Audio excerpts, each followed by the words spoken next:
जोरदार स्वागत है आपका चैनल पे। और आज का जो हमारा most and most important topic है पारिस्थितिकी तंत्र या पारितंत्र यानी इकोसिस्टम।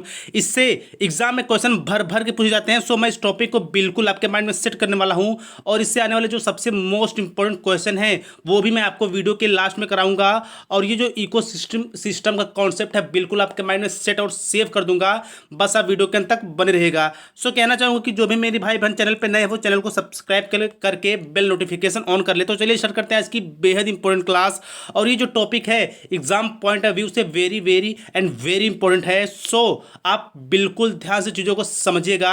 बस इस छोटी सी वीडियो आपके लिए बेहद इंपॉर्टेंट होने वाली है। और आज आपका इकोसिस्टम जो है बिल्कुल क्लियर होने वाला है। ये वीडियो देखने के बाद आपको ना ही किसी क्वेश्चन को देखने की जरूरत है, ना ही बुक पढ़ने की जरूरत है, ना ही कहीं और कुछ भी पढ़ने की जरूरत है। यानी कि आज बिल्कुल ही मैं आपके माइंड में बिल्कुल सेट कर दूंगा और आप जीवन भर न भूल पाओगे। तो चलिए स्टार्ट करते हैं। देखिए बात हो रही पारितंत्र या पारिस्थितिकी तंत्र की। तो देखिए इसमें होता क्या है, पारितंत्र विभिन्न प्रकार के जीवीय समुदाय एवं उनके निर्जीव पर्यावरण से निर्मित एक स्वतंत्र प्रणाली है। देखिए बात आती है कि पारिस्थितिकी तंत्र होता क्या है। तो बेसिकली पारिस्थितिकी तंत्र यानी इकोसिस्टम, पारितंत्र विभिन्न प्रकार के जीवीय समुदाय एवं उनके निर्जीव पर्यावरण से एक स्वतंत्र प्रणाली को क्या कहते हैं, इकोसिस्टम कहते हैं, पारिस्थितिकी तंत्र कहते हैं। देखिए मैं चीज़ों को बिल्कुल पानी की तरह क्लियर बताऊंगा ताकि पहली बार में इसका जो कॉन्सेप्ट है प्लस इसका जो most important and most wanted question है बिल्कुल आपके माइंड में सेट हो जाए और इससे आने वाला कोई भी क्वेश्चन आपको नहीं छोड़ना है।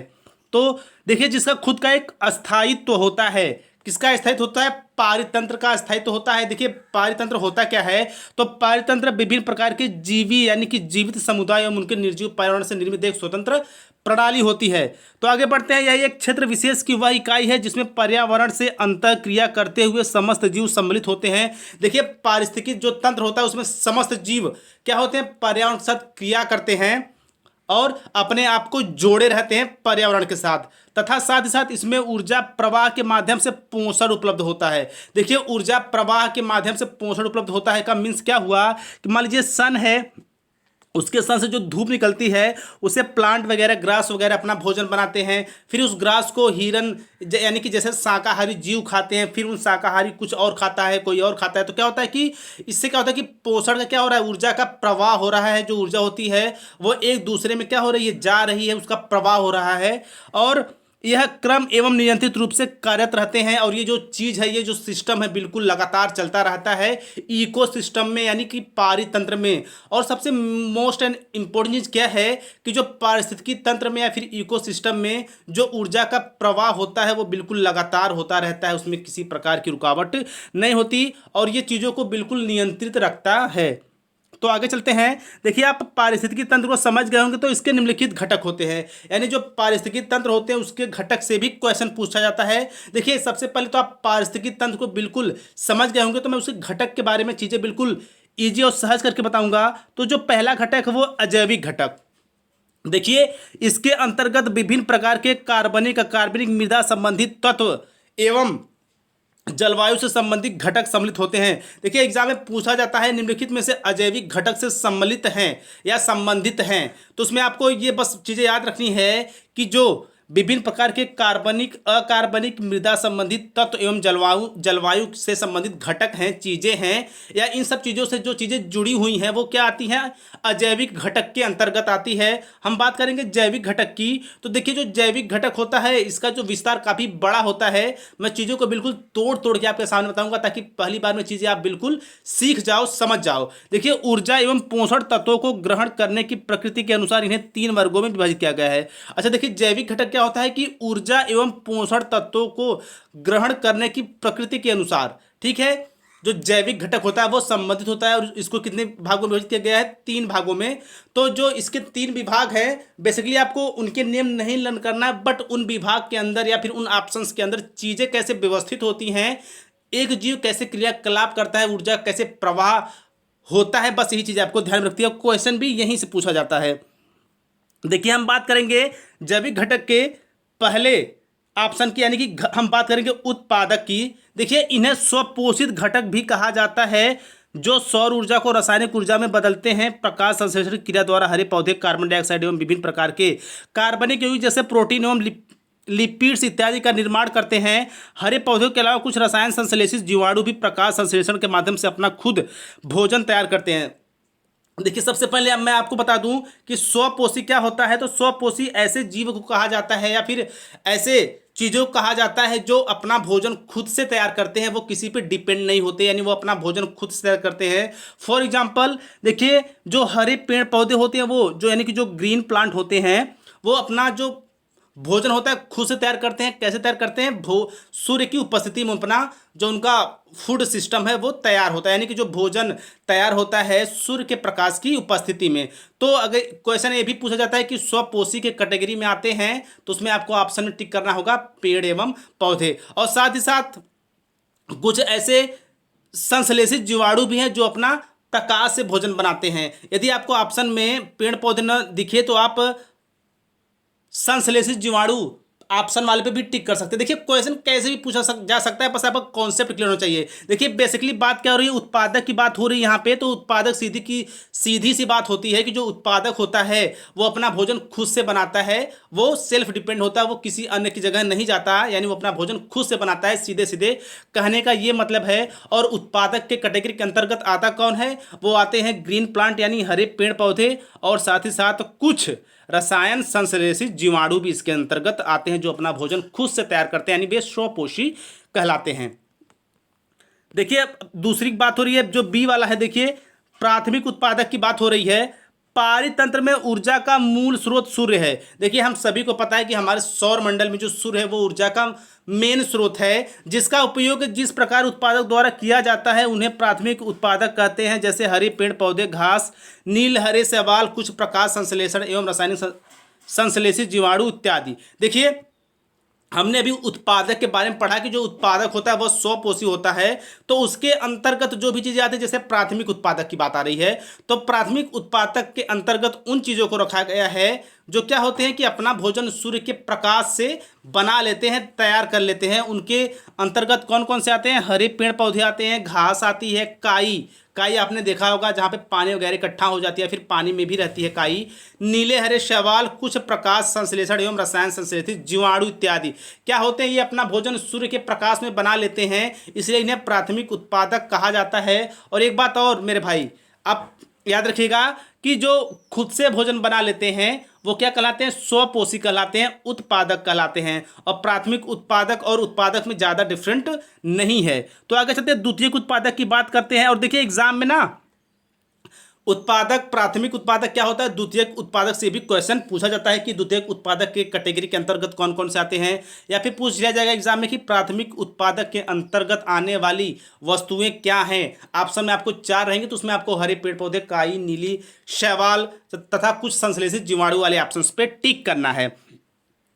देखिए, मैं चीज़ें बिल्कुल पानी की तरह क्लियर बता रहा हूँ, बस आपको क्या करना है, चीज़ों को ध्यान से बस एक बार सुनना है, ना ही आपको कहीं नोट करना है, राइट करना है, ना नोट्स बनाना, कुछ नहीं करना है।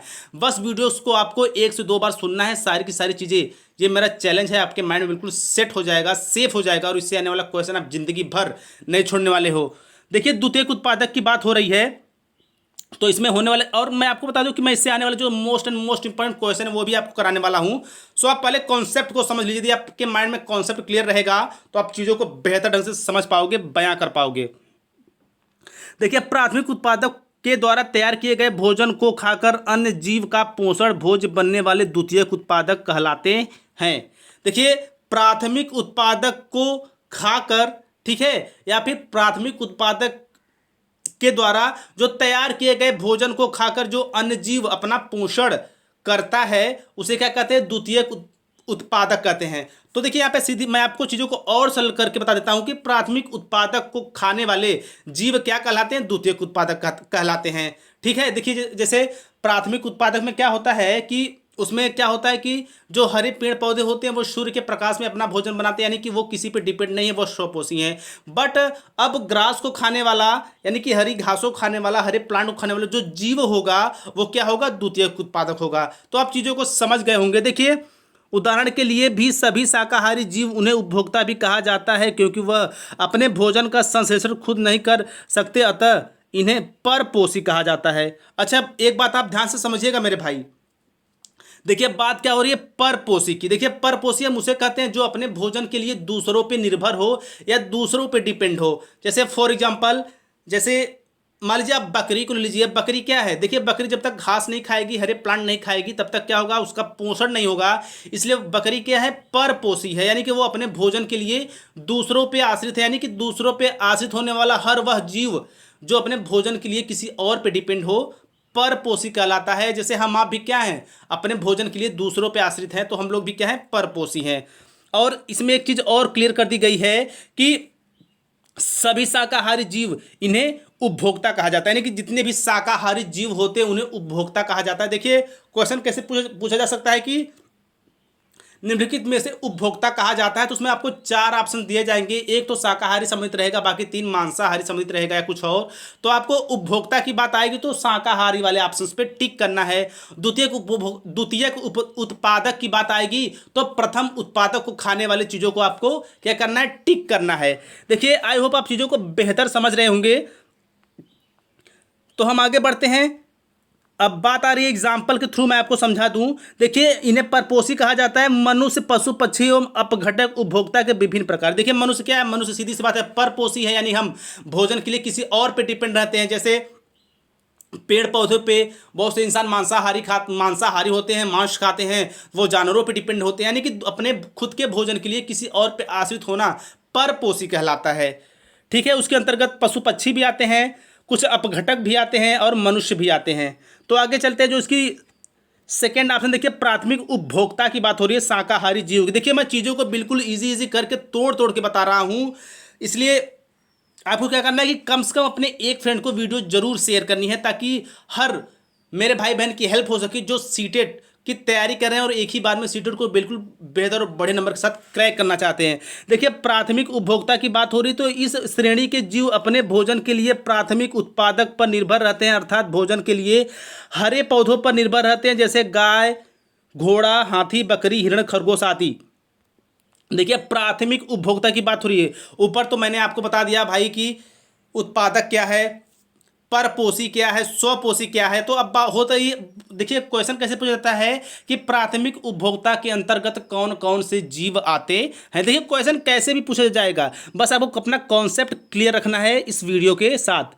देखिए तो देखिए जाहिर सी बात है, जो प्राथमिक उपभोक्ता होते हैं वो शाकाहारी होते हैं। सीधी सीधी यहाँ पे ये बात है कि जो प्राथमिक उपभोक्ता है वो क्या रहेगा, शाकाहारी रहेगा। और उसके अंतर्गत कौन कौन आते हैं, जैसे हो गया गाय, हाथी, घोड़ा, बकरी, हिरण, खरगोश आदि। अच्छा ये कैसे हो गए हैं शाकाहारी जीव, तो आपको और हमको भी पता है कि सब क्या है कि शाकाहारी जीव होते हैं, यानी प्लांट या घास वगैरह खाते हैं, यानी कि अपने भोजन के लिए किसी और पे डिपेंड रहते हैं, इसलिए इन्हें प्राथमिक उपभोक्ता के अंतर्गत रखा गया है। और सभी प्राथमिक उपभोक्ता क्या होते हैं, शाकाहारी जीव होते हैं। ये इसकी बिल्कुल टैग है कि अगर शाकाहारी जीव की बात होगी तो आप समझ जाएंगे कि वहाँ पे प्राथमिक उपभोक्ता की बात हो रही है। देखिए द्वितीय श्रेणी की उपभोक्ता की बात हो रही है। और अब वीडियो के अंत तक मैं रहेगा, अभी मैं आपको क्वेश्चन भी बिल्कुल बेहतरीन क्वेश्चन कराऊंगा। देखिए ऐसे जीव जो शाकाहारी जीवों को का शिकार कर अपना पेट भरते हैं, ऐसे जीव मांसाहारी कहलाते हैं, जैसे शेर, बाघ, भेड़िया, बिल्ली, मेढक आदि। देखिए द्वितीय श्रेणी की बात हो रही है, तो जाहिर सी बात है जो द्वितीय श्रेणी के उपभोक्ता होंगे वो मांसाहारी होंगे। तो मांसाहारी कहीं भी जीवों की बात आई तो आप समझ जाएंगे कि वो द्वितीय श्रेणी के उपभोक्ता है। क्वेश्चन कैसे पूछा जाएगा कि द्वितीय श्रेणी के उपभोक्ता के अंतर्गत कौन कौन से जीव आते हैं, या फिर क्वेश्चन ऐसे भी पूछा जा सकता है कि जीवों का शिकार कर अपना पेट भरने वाले, अपना पोषण करने वाले जीवों को किस कैटेगरी के अंतर्गत रखा जाएगा। ऑप्शन में दिया रहेगा उत्पादक, प्रथम उत्पादक, द्वितीय श्रेणी के उपभोक्ता, तृतीय श्रेणी के उपभोक्ता। तो आपको क्या करना है, यदि मांसाहारी जीव रहेगा तो द्वितीय श्रेणी का, और शाकाहारी जीव रहेगा तो प्रथम श्रेणी का। तो आई होप आप समझ गए होंगे। बात करेंगे तृतीय उपभोक्ता का। तो देखिए द्वितीय श्रेणी के उपभोक्ताओं को खाकर पेट भरने वाले जीव तृतीय उपभोक्ता कहलाते हैं, जैसे सांप द्वारा मेढक को खाया जाना। देखिए इस क्वेश्चन को मैं और सहज करके बता रहा हूं कि तृतीय उपभोक्ता ऐसे को कहा जाएगा, जैसे मान लीजिए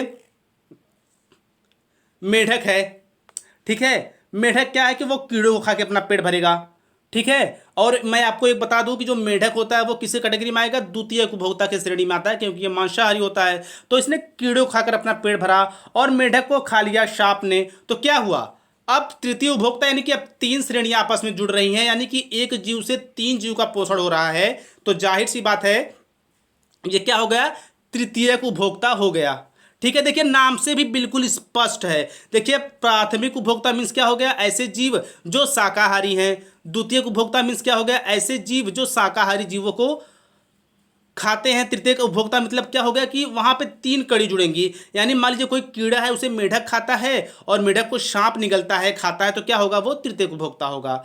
तो आगे हम बात करेंगे उच्च मांसाहारी की। देखिए क्वेश्चन ऐसे भी बनता है, देखिए मांसाहारी और उच्च मांसाहारी चीजों में अब डिफरेंट समझिएगा बारीकी के साथ।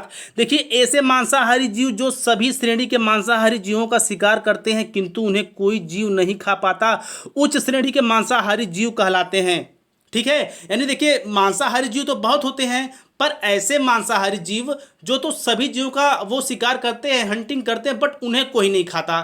ठीक है, फॉर एग्जाम्पल मोर, चीता, शेर, गिद्ध, बाज, अजगर इत्यादि। जैसे शेर मान लीजिए, तो आपने देखा होगा शेर का कोई शिकार करता है, जीवों की बात हो रही है यहाँ पे, क्या कोई जीव शेर का शिकार करता है, बिल्कुल नहीं करता।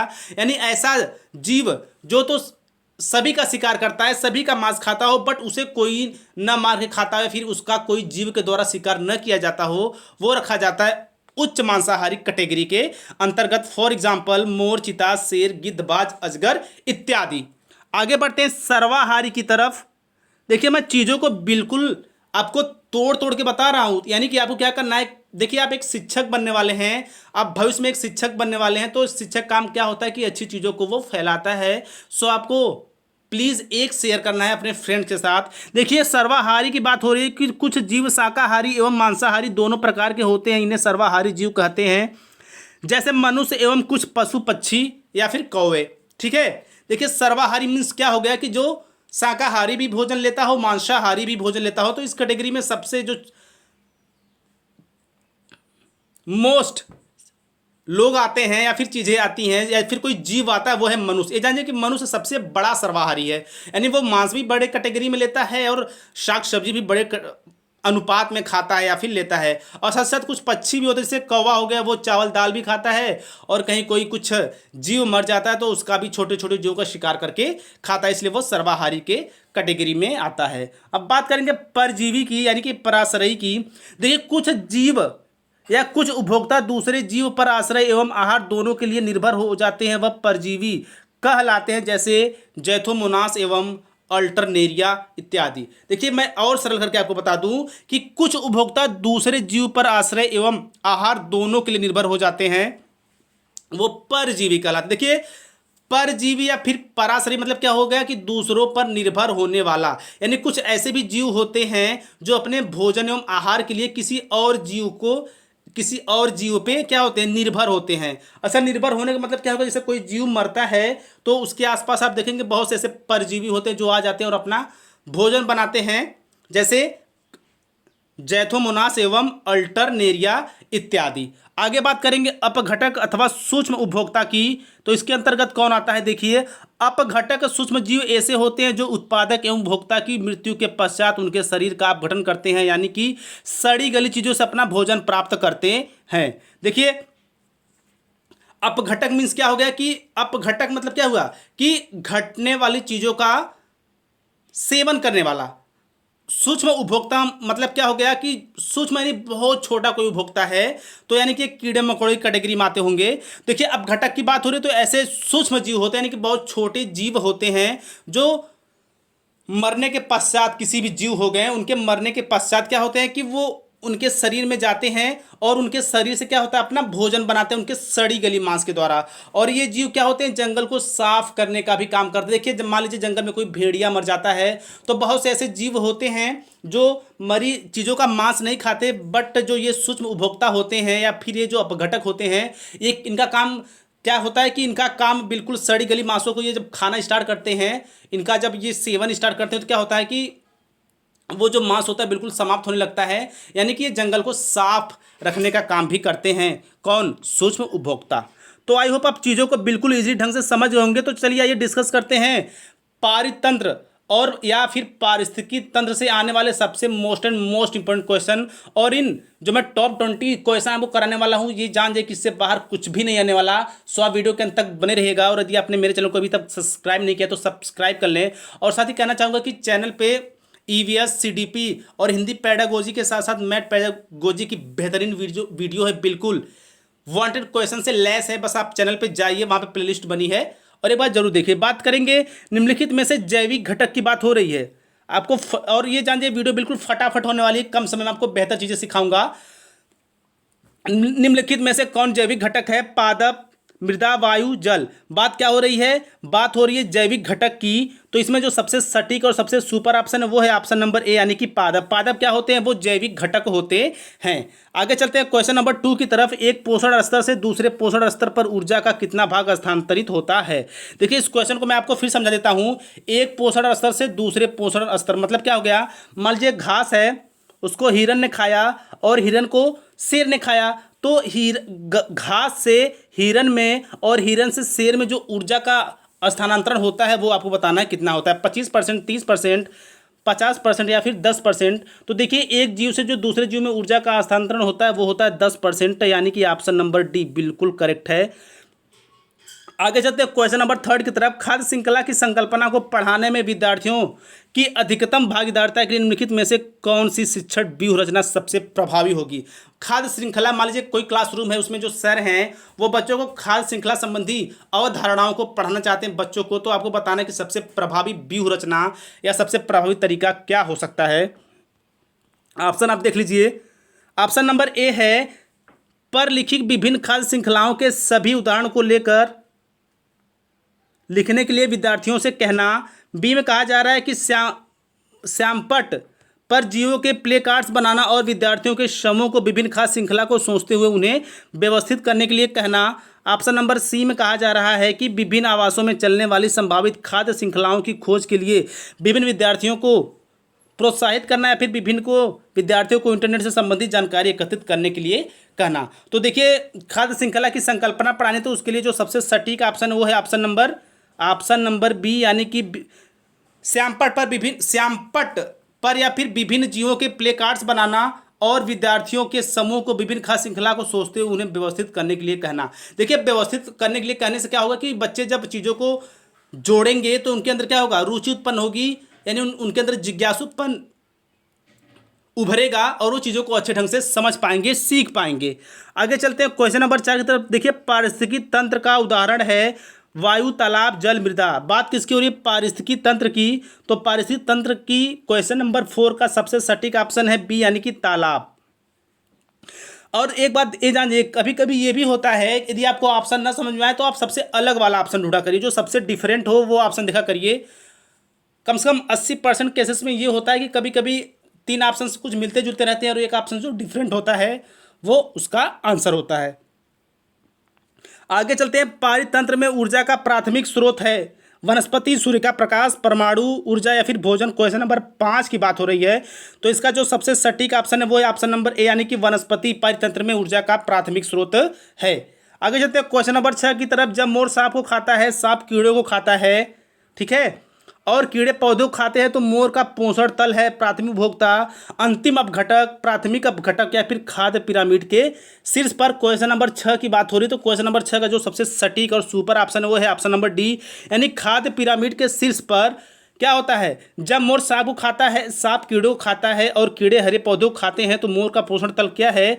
खाद्य पिरामिड के शीर्ष पर, यानी ऑप्शन नंबर डी बिल्कुल 110% करेक्ट है। आगे बढ़ते हैं क्वेश्चन नंबर 7 की तरफ। मृतोपजीवी अपना पोषण प्राप्त करते हैं पौधों से निर्मित खाद्य पदार्थों से। बी में कहा जा रहा है हरे मृत एवं सड़े गले पदार्थों से, अन्य जीव जंतुओं एवं पौधों से उपयुक्त में से कोई नहीं। बात करें मृतोपजीवी यानी ऐसे जीव जो अपना भोजन मृत लोगों से पाते हो या फिर डेड बॉडी से पाते हो, तो क्वेश्चन नंबर 7 का जो सबसे बेहतर ऑप्शन है वो है ऑप्शन नंबर बी। देखिए इसके नाम से ही स्पष्ट था मृतोपजीवी, तो ऑप्शन नंबर बी, यानी कि हरे मृत एवं सड़े गले पदार्थों से, यानी कि मृत एवं यहाँ पे भर रहेगा, यहाँ पे उसके लिए सॉरी मिसप्रिंटिंग हो गई है। मृत एवं सड़े गले पदार्थों से जो मृतोपजीवी होते हैं वो अपना भोजन बनाते हैं और उन्हें क्या मिलता है? पोषण मिलता है। आगे चलते हैं क्वेश्चन नंबर 8 की तरफ। देखिए निम्नलिखित में से कौन कृत्रिम पारिस्थितिकी तंत्र है? देखिए कृत्रिम की बात हो रही है, यानी कि वह पारितंत्र जो हम लोगों द्वारा या फिर आप लोगों के द्वारा तैयार किया गया हो, वो प्राकृतिक नहीं होता। धान का खेत, वन, घास का मैदान, झील। तो इसमें जाहिर सी बात आप समझ गए होंगे ऑप्शन नंबर ए, यानी धान का खेत। बाकी देखिए 3 ऑप्शन क्या है? बिल्कुल नेचुरल है। वन, घास का मैदान, झील क्या है? नेचुरल है। देखिए हम वन नहीं बना सकते, घास नहीं बना सकते, झील नहीं बना सकते, बट धान का खेत बिल्कुल बना सकते हैं। तो कृत्रिम पारिस्थितिकी तंत्र की बात हो रही है तो धान का खेत, जाहिर सी बात है ऑप्शन नंबर ए बिल्कुल 120% करेक्ट है। आगे चलते हैं क्वेश्चन नंबर 9 की तरफ। अन्य मृत जंतुओं पर जीवन निर्वाह करने वाले प्राणी को कहा जाता है, यानी ऐसे जीव जो अन्य जीव के मृत शरीर पे डिपेंड हो। पैरासाइट, डिकम्पोजर, स्क्वेंजर या फिर ओमनिवोर। बात कर रही है क्वेश्चन नंबर 9 की, तो जिसका जो सबसे सटीक ऑप्शन वो है ऑप्शन नंबर ए यानी पैरासाइट। देखिए जो पैरासाइट होते हैं वो मृत जंतुओं पर जीवन निर्वाह करने वाले प्राणी होते हैं, यानी कि मृत जंतुओं पर जीवन निर्वाह करने वाले प्राणी को क्या कहा जाता है? पैरासाइट कहा जाता है। आगे चलते हैं क्वेश्चन नंबर 10 की तरफ। देखिए निम्नलिखित में से कौन द्वितीय श्रेणी का उपभोक्ता है? मैंने ऊपर आपको बताया था प्रथम श्रेणी, द्वितीय श्रेणी और तृतीय श्रेणी। हाथी, सांप, शेर, बकरी। क्वेश्चन नंबर 10, तो क्वेश्चन नंबर 10 का जो सबसे सटीक ऑप्शन है वो है ऑप्शन नंबर सी यानी शेर। और देखिए जानिए जो द्वितीय श्रेणी के उपभोक्ता होते हैं वो जाहिर सी बात क्या होते हैं? मांसाहारी होते हैं, और प्रथम श्रेणी के शाकाहारी।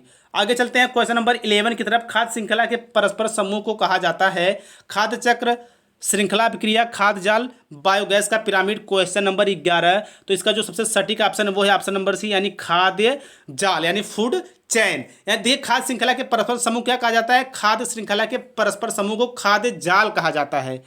आगे चलते हैं क्वेश्चन नंबर 12 की तरफ। जो शाकाहारी जंतु भोजन के लिए हरे पेड़ पौधे पर निर्भर रहते हैं। प्रथम चरण उपभोक्ता, द्वितीय चरण उपभोक्ता, तृतीय चरण उपभोक्ता, उपभोक्ता। तो आप बिल्कुल समझ गए होंगे, और ये जान जाइए चीज़ों को मैं इतना सहज और सरल करके बता रहा हूँ कि पूरे यूट्यूब में आपको इतना कम समय में इतना बेहतर चीज़ें कहीं नहीं मिलने वाली। सो आप वीडियो के अंत तक बने रहिएगा और ज़्यादा से ज़्यादा शेयर करिएगा, और एक प्यारा सा कमेंट जरूर करिएगा कि वीडियो आपको कैसी लगी। तो जो शाकाहारी जीव जंतु भोजन के लिए हरे पेड़ पौधों पर निर्भर रहते हैं उन्हें क्या कहा जाता है? क्वेश्चन नंबर 12 का जो सबसे सटीक ऑप्शन है वो है प्रथम चरण के उपभोक्ता। अच्छा, प्रथम चरण के उपभोक्ता की खासियत क्या होती है? वो होते हैं भैया शाकाहारी। ठीक है, अगर जीव शाकाहारी है तो जाहिर सी बात है वो प्रथम चरण का उपभोक्ता होगा, साथ ही साथ वो हरे पेड़ पौधों पे अपने भोजन के लिए डिपेंड रहता है। आगे चलते हैं क्वेश्चन नंबर 13 की तरफ। ऊर्जा का पिरामिड होता है सीधा, उल्टा, नियमित, इनमें से कोई नहीं। ऊर्जा की पिरामिड की बात हो रही है, तो ऊर्जा का पिरामिड क्वेश्चन नंबर 13 का ऑप्शन सबसे सही है, वो है ऑप्शन नंबर ए यानी कि बिल्कुल क्या होता है? सीधा होता है।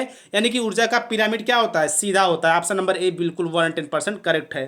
क्वेश्चन नंबर 14 देखिए, निम्न में कौन सर्वाधिक उत्पादक पारिस्थितिकी तंत्र है? सर्वाधिक उत्पादक पारिस्थितिकी तंत्र की बात हो रही है उष्णकटिबंधीय वर्षावन, टुंडला, सामना, मरुस्थल। तो क्वेश्चन नंबर 14 की बात हो रही है। देखिए सारे के सारे क्वेश्चन बिल्कुल most important and most wanted है, बिल्कुल सीटेड आगामी एग्जाम में बिल्कुल यहाँ से क्वेश्चन बनेंगे ही बनेंगे। तो इसका जो क्वेश्चन नंबर 14 है उसका जो सबसे बेहतर ऑप्शन होगा वो है ऑप्शन नंबर ए यानी कि उष्णकटिबंधीय वर्षावन। यानी कि सर्वाधिक उत्पादक पारिस्थितिकी तंत्र क्या है? तो सर्वाधिक उत्पादक पारिस्थितिकी तंत्र है उष्णकटिबंधीय वर्षावन। आगे चलते हैं, निम्नलिखित में से कौन एक पारिस्थितिकी तंत्र के संबंध में सही नहीं है? आ गया सीटेट का most and most important question. देखिए नहीं वाले क्वेश्चन से आपके बिल्कुल मेरे भाई सावधान रहना है, इसीलिए मैं चीज़ों को बिल्कुल क्लियरली बताता हूं ताकि आपके माइंड में सेट हो जाए, आप कंफ्यूज ना हो। देखिए एग्जाम हॉल में तो आपको इतना समय नहीं मिलेगा, यदि सारा का सारा कॉन्सेप्ट आपके माइंड में क्लियर रहेगा तो आप इजीली सॉल्व कर पाओगे सही ऑप्शन को, और आपका स्कोर क्या होगा? बिल्कुल 30 आउट ऑफ 30 होगा, स्पेशली ईवीएस पेडागोजी में। आगे चलेंगे, देखिए पारिस्थितिकी तंत्र किसी निश्चित स्थान, समय, इकाई के समस्त जीवों तथा भौतिक पर्यावरण का प्रतिनिधित्व करता है। यह एक कार्यशील इकाई है, इसकी अपनी उत्पादक होती है, यह एक बंद तंत्र है। तो इसका जो सबसे सटीक ऑप्शन है आप समझ गए होंगे, ऑप्शन नंबर डी यानी कि यह एक बंद तंत्र है। ये बिल्कुल नहीं है पारिस्थितिकी तंत्र के विषय में। देखिए पारिस्थितिकी तंत्र क्या है? एक खुला हुआ सजीवों की दुनिया का तंत्र होता है, बिल्कुल ओपन होता है, बंद बिल्कुल नहीं होता।